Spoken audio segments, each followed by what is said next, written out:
안녕하세요. 몽키부동산입니다. 집 구할 때 꼭 하는 실수 5가지, 여러분은 몇 개나 해당되시는지 시청하시고 댓글 달아주세요. 이번 영상을 보시고 도움이 되셨으면 좋겠습니다. 구독, 좋아요 한번 부탁드리고 시작해 볼게요. 집을 구할 때 대부분 비슷한 실수를 반복합니다. 겉으로 보기에는 멀쩡해 보이는데 살고 나서 후회되거나 계약 후에 문제가 생기기도 하고요. 오늘은 제가 실제로 중개하면서 가장 많이 봤던 집 구할 때 발생하는 5가지 실수를 깊게 말씀드릴게요. 하나라도 피하시면 집 구할 때 진짜 스트레스가 확 줄어듭니다.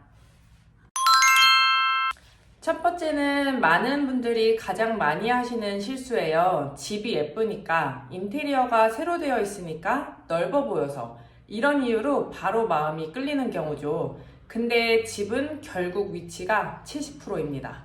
입지 잘못 고르면 인테리어는 나중에 고칠 수 있지만 위치는 절대로 바꿀 수가 없어요. 제가 실제로 본 사례로 신혼부부가 신축이고 내부가 너무 예뻐서 계약했는데 버스 정류장이 도보 13분, 지하철은 25분 거리였어요. 처음엔 괜찮을 것 같다고 했는데 직장 다니고 아이가 생기니까 너무 힘들어졌습니다. 나중에 매도할 때도 교통이 너무 불편해서라는 이유로 실거래가가 잘 안 붙게 되는 경우가 있습니다.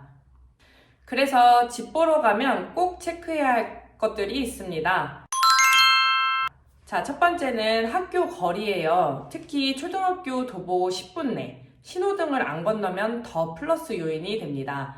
대중교통 접근성은 버스 5분이나 지하철역 10분 기준으로 보시면 좋고요.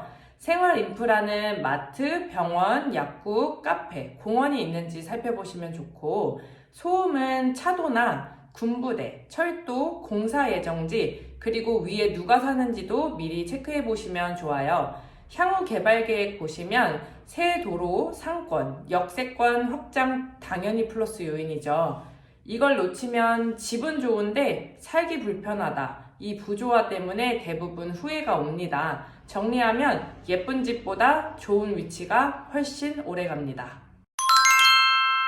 두 번째 실수는 집값만 보고 판단하는 것입니다. 집을 살 때나 전세, 월세로 들어갈 때나 실제로 부담해야 하는 비용이 훨씬 많습니다. 예를 들어 관리비, 대출이자, 분양권일 때는 중도금이자, 취득세, 법무사 비용, 공과금, 장충금, 주차비, 인터넷 비용 등 정말 많죠.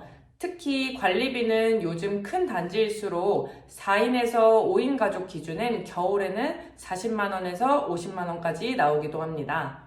대출도 마찬가지예요. 요즘 금리가 내려간다고 하더니 절대 안 내려가서 1억 빌리면 월 이자가 대략 36만원 정도예요. 3억이면 110만원 가까이 됩니다.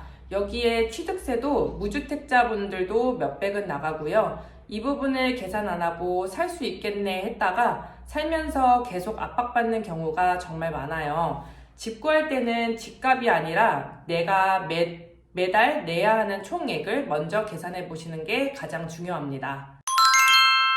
세 번째는 하자 체크를 제대로 안 해서 입주하고 나서 스트레스를 받는 경우가 있어요. 제가 하자 관련해서 가장 많이 본 건 이겁니다.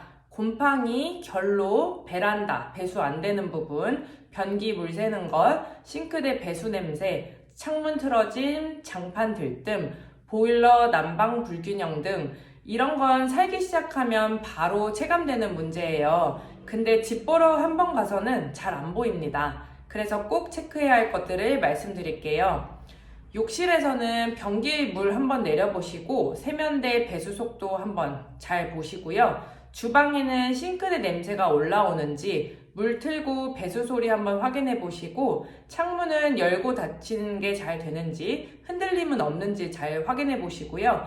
베란다에는 배수구 열고 배수가 잘 되는지도 한번 보시고 벽지에는 가구 뒤까지 한번 보셔서 곰팡이가 있는지 없는지 한번 살펴보시는 게 좋고요. 곰팡이 흔적은 천장 모서리나 장롱 뒤쪽을 한번 꼼꼼히 보시는 게 좋아요.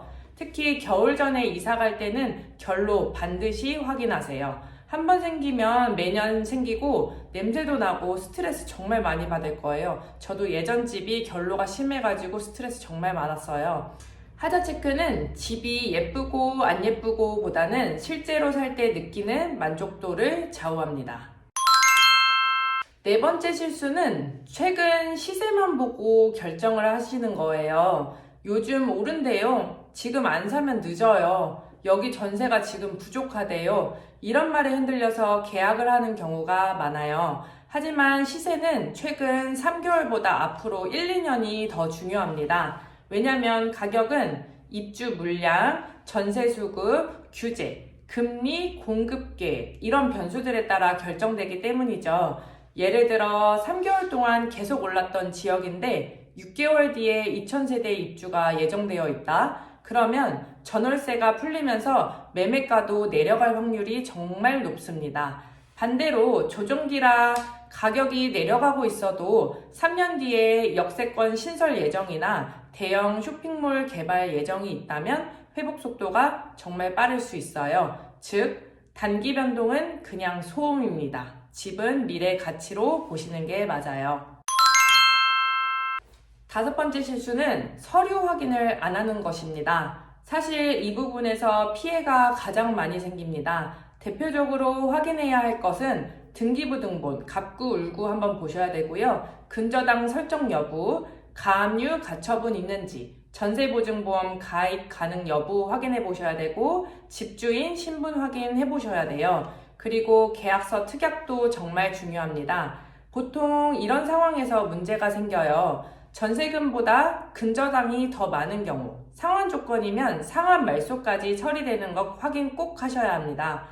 소유자가 아닌 사람이 나와서 계약하려는 경우, 그리고 임대인 동의 없이 무단 전대하시는지 이런 부분 꼭 잘 확인해 보셔야 되고요. 전세는 서류 하나 잘못하면 수천만 원에서 수억 원까지 손해가 날 수 있어요. 그래서 최소한 계약 전에는 등기부, 특약, 신분 확인을 반드시 하셔야 합니다. 오늘 말씀드린 내용들은 제가 실제 현장에서 보면서 가장 많이 겪었던 예시들이에요. 딱 이 5가지만 피하셔도 직구할 때 실수할 확률이 정말 많이 줄어듭니다. 궁금한 사항이나 사례 있으시면 댓글 주시고요. 제가 최대한 자세하게 도와드릴게요. 열심히 제작했으니 구독, 좋아요 부탁드리고 다음 영상에서 또 만나요. 안녕.